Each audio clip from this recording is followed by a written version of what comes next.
गेल्या 50 वर्षांपासून राज्यातील वाईन शॉप परवान्यांवरती असलेली स्थगिती आता उठण्याची शक्यता आहे। राज्याचा महसूल वाढवण्यासाठी राज्य सरकारकडून नव्यानं 328 नवे मद्य विक्री परवाने दिले जाणार आहेत। विदेशी मद्य निर्मिती परवाना देण्यासाठी अजित पवार यांच्या नेतृत्वाखाली समिती नेमण्यात येणार आहे। यावरनं चांगलंच राजकारण तापलेलं आहे। सरकारला बेवड्यांचा महाराष्ट्र करायचा आहे का असा सवाल जितेंद्र आव्हाड यांनी केलाय, तर अद्याप कुठलाही निर्णय झालेला नाही असं उपमुख्यमंत्री अजित पवार यांनी म्हटलंय। महाराष्ट्रभरात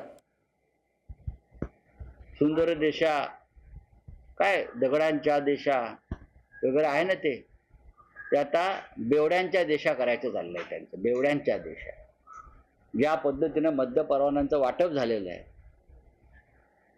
त्या घुमरेच्या घरात किती मद्याचे परवाने मिळाले ते चेक करा म्हणा, चौकशी करा, फडणवीसांना म्हणा चौकशी करा। एकेका मंत्र्याच्या आणि सत्ताधारी आमदाराच्या घरात किती मद्य परवाने गेले ती यादी येईल आता, आणि कशा पद्धतीने गेले। 24 तासामध्ये ग्रामीण भागात जिल्ह्यात आमदारांच्या घरापर्यंत हे परवाने गेलेले 24 तासात मुंबईत। वाईनची कंपनीची स्थापना संजय राजारामरावच्या मुलीचीच आहे, आणि हा झिंगाट कुठे असतो याची थोडी जरा माहिती मी बाहेर दिली ना, तर मग ह्या महाराष्ट्राला चेहरा दाखवू नाही शकणार, म्हणून अवकाशात राहून बोलावं संजय राजारामराव। उत्पन्न वाढवण्यासाठी वेगवेगळ्या ज्या पॉलिसीज ज्या आहेत सर्व संमतीने घेतात। तुम्हाला सगळ्यांना माहिती आहे की शासनाचा खर्च वाढतो आहे, अजून वेगवेगळ्या लोकांचे, शेतकऱ्यांचे, यांचे त्यांचे सगळे पैसे द्यायचे आहेत।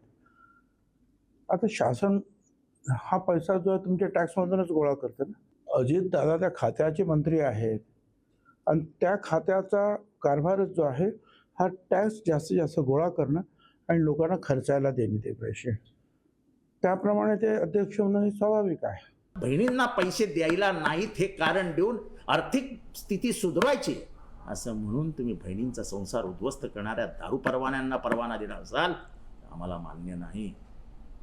महाराष्ट्र हे कदापि मान्य करणार नाही। समोर श्रावण येतोय, आत्ताच आषाढी गेली आहे।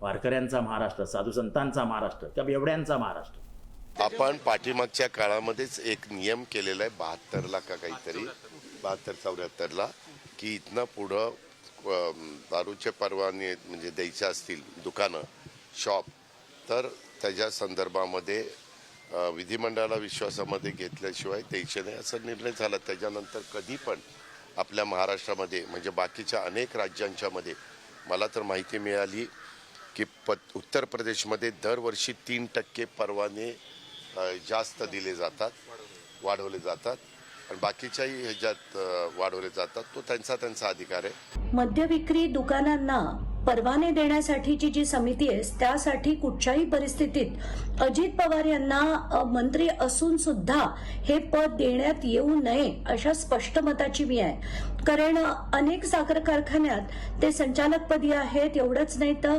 कॅपोविटेज नावाची जी कंपनी आहे त्याच्यात त्यांचा मुलगा म्हणजे जय अजित पवार हे एक डायरेक्टर आहेत। हे सगळे बिझनेसमॅन आहेत असं माझं पहिल्यापासूनचं मत आहे, आणि आता ते आणि अधोरेखित होणार आहे। मला असं वाटतं की कुठच्याही पद्धतीने त्यांना हे पद दिलं गेलं नाही पाहिजे।